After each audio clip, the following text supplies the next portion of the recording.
Bonsoir à tous, bienvenue dans C'est Compte Louvre. Nous aussi, ce soir, nous allons célébrer les 50 ans de TF1 en revenant sur les programmes historiques de la Une. Et parmi nos émissions emblématiques, il y a évidemment la cérémonie des Miss France. Oui, bonsoir Hélène, bonsoir à tous les téléspectateurs de TF1 de toutes les régions que nous aimons tant. Je vous présente la nouvelle Miss Île-de-France. Elle a 56 ans, elle veut la paix dans le monde, elle aime les baleines et les bébés phoques. Alors, j'adore aussi les dauphins et je précise que j'élève des chatons. C'est bien de le préciser. Marine Le Pen, tiens, bonsoir. Alors vous allez postuler pour Miss France 2026. Alors non, moi c'est plus Miss France 2027. Alors je m'entraîne à avoir des discours qui ne blessent personne. Voilà, par exemple, les abeilles c'est important. Ou les enfants sont notre bien le plus précieux. Oui, c'est pas mal ça. Jordan, tu notes, hein, les enfants sont notre bien le plus précieux. Avouez que ça donne plus envie de voter pour moi qu'une phrase comme « Dehors les Maghrébins ». Ouais, ça c'est sûr. Et bonne chance pour l'élection, je vous laisse choisir laquelle. On passe à Ségolène Royal qui s'est moquée de François Hollande sur X. Un député insoumis qui disait « François Hollande est une machine à tromper ». Elle a commenté « C'est pas faux ».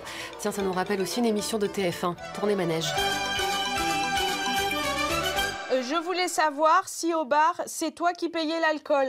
Merci Sylviane, c'était votre dernière question. On va passer maintenant à Ségolène. Oui, bonsoir, je m'appelle Sigolène. Oui, je viens de le dire. Je viens du Poitou, je suis une sexagénaire de 42 ans environ. Et donc Ségolène, vous recherchez l'amour? Pas du tout, je recherche un portefeuille. Moi, je veux juste être ministre. Voilà, ras le casquette de l'amour. Hein. Les hommes, c'est tous des bâtards infidèles. Surtout un certain François Hollande. Tiens, d'ailleurs, le magazine Le Point titrait « Hollande, le comte de Monte-Cristo de la gauche ». Il revient pour se venger de 2017. Oui, alors vous serez gentil de ne pas comparer François Hollande à Pierre Ninet. Hein. Je crois qu'on n'est pas sous le même physique. Non. Cela dit, puisqu'on est en tournée manège, je peux poser une petite question? Allez-y, je vous en prie. Je veux savoir, Pierre Ninet, est-ce que tu baises? Oh là là, c'est un petit peu direct, hein. C'est un petit hommage aux inconnus, c'est bien, mais d'après moi, vous aurez plus de chances quand même d'être première ministre. Hein. Ah oui, vraiment? Vous pensez que j'ai des chances? Pas plus que d'être avec Pierre Ninet. Il y a 40 ans, en 1985, Patrick Sabatier lançait une émission culte, Le Jeu de la Vérité, et Nicolas Sarkozy en est l'invité ce soir. Regardez.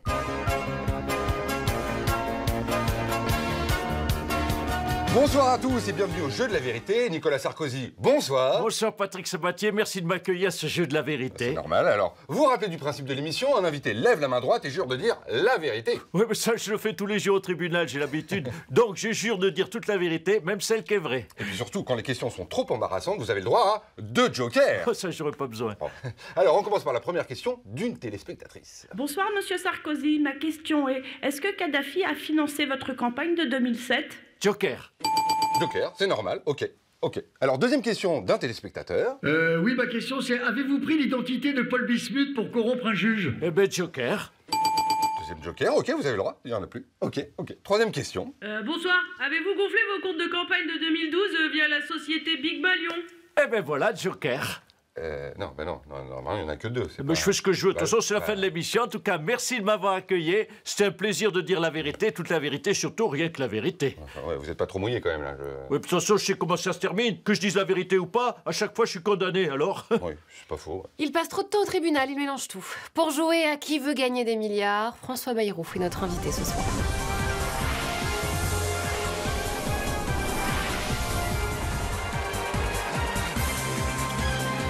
François Bayrou, bonsoir. Ensemble, nous allons donc jouer à une autre émission culte de TF1, Qui veut gagner des milliards. Mais je suis prêt, j'ai mis ce casque pour rendre hommage à Yves Mourouzi. Très bien. Alors François, voici la question bascule lumière. Je dois réduire la dette qui atteint 3300 milliards. Je fais des économies, réponse A. Je relance la croissance, réponse B. Je reviens à la retraite à 62 ans qui coûte 16 milliards par an, réponse C. Ou réponse D, je fais rien de spécial et j'attends. Aïe, pas facile. Moi, globalement, toute ma vie, à toutes les questions, j'ai répondu la réponse D. Je fais rien de spécial et j'attends. C'est votre dernier mot, François? Non, parce que là, j'ai l'impression que si je fais ça, je vais dégager très vite. Je vais prendre l'appel à un ami. Je vais appeler mon nouvel ami François. Eh bien, on l'appelle alors. Mais fermez vos gueules et taisez-vous. Oh, excusez-moi, j'entends pas trop parce qu'il y a beaucoup de bruit. Je suis chez Pollack. Oui, François, c'est François. Vite, je dois réduire la dette. Qu'est-ce que je fais à ton avis? Tu annules la retraite à 64 ans, voilà. T'es sûr? Parce que ça coûte cher, là, hein. C'est une idée de Macron, donc forcément c'est pourri. Tu peux me faire confiance quand même. Rappelle-toi que j'ai dirigé la France de main de maître, allons. Bon, mais je fais confiance à François, alors réponse C, je reviens à la retraite à 62 ans. Et non, François, c'est une mauvaise réponse. Ségolène Royal, un commentaire? Non mais grosse erreur de faire confiance à François Hollande, c'est une machine à tromper. Non, faut me demander à moi pour les jeux, j'ai une chance de cocu. Oh là là, sacrée Ségolène, hein. Sacrée Ségolène. Sur ces belles paroles, joyeux anniversaire TF1. Allez, salut à tous.